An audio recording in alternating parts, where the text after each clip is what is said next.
This is my island in the sun, where my people have toiled since time begun.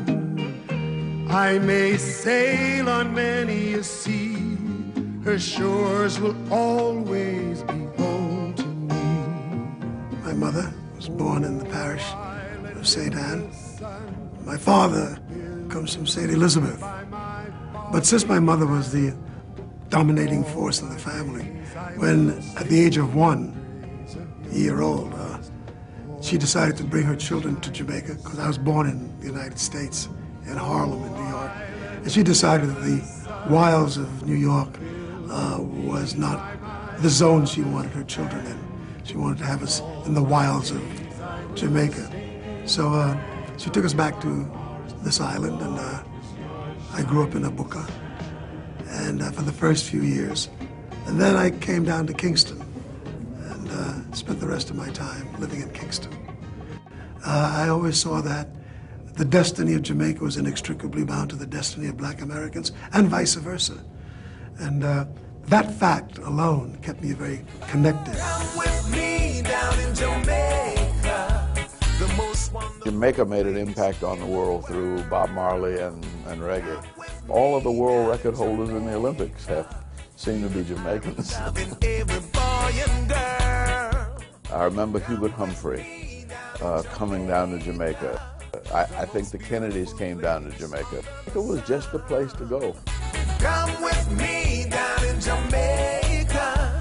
Live your life in paradise and have some fun. I was from the South, and the Caribbean was the first place I'd ever been where black people were running anything.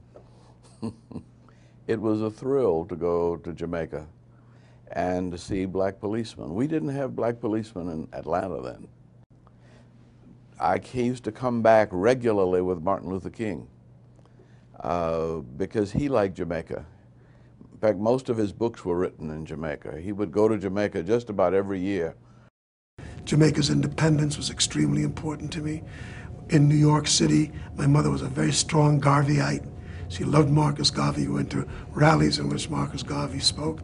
When I came to Jamaica in that youthful period of my life, Bustamante was very busy giving the British a difficult time in their rule of the island. So I was always around an environment that rebelled against its oppression. And that alone gave me linkage. Now when you talk about the culture and the music and the art, that was so indelible to my experience, and it became so central to my own cultural expression that there was just no question that I was a Jamaica man and would wind up being that for the rest of my life. But I'm sad to say. In the history of the record business, the first LP to ever sell 1 million records within a year was the album entitled Calypso. And the phenomena of that was so enormous that RCA, the company that I recorded for, gave me what was considered to be the first gold record in the history of the business, and really set the stages for what ultimately became the Grammy. And every time I look at these awards, I can say, well, that record that reflected the culture of that remarkable place called Jamaica was the forerunner of all of this, and I take great pride in that. Well, in Montego Bay. Montego Bay, I was last year on vacation 40 years ago. In fact, I was celebrating a big record I had then, grazing in the grass.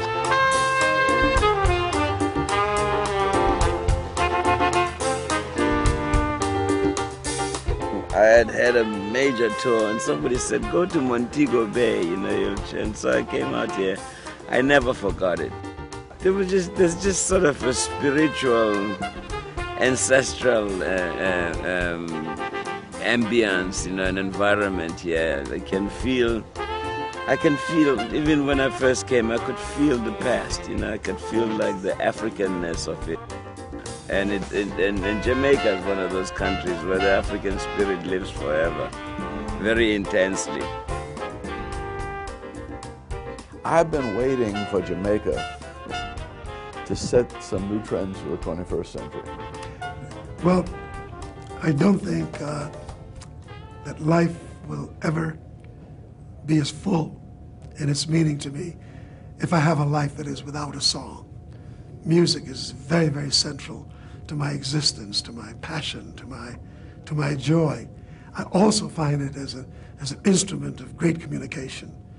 I mean, when you see 50,000 people in Germany singing Deo, and you look at 25,000 Japanese singing Deo, it tells you something about the power of the song, especially the songs that come out of a buka. Deo!